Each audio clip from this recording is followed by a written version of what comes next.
จะน่าเจ้าสิญาไปเองบ่โอ้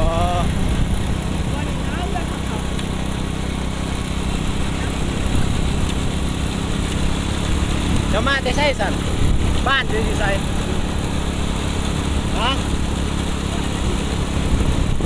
อยู่ใส่โอ้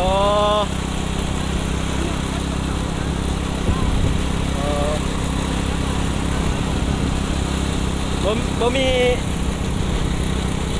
มีลูกขอให้ไปส่ง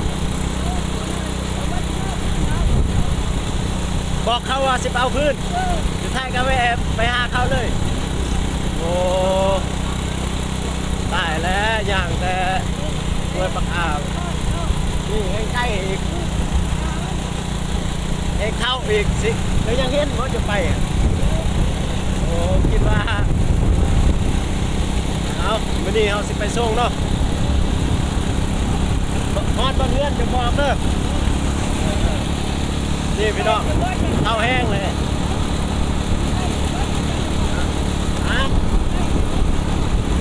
แม่เข้าแม่เลยน้องเลยพูนอยู่เข้าในแข้งคน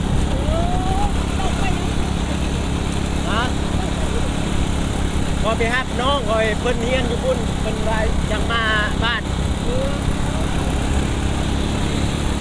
นี่พี่น้องเข้าแห้งอย่าไปหาพี่น้องอยู่ปากโคนเนาะฮะตอนนี้บ่โอ้เอาดิ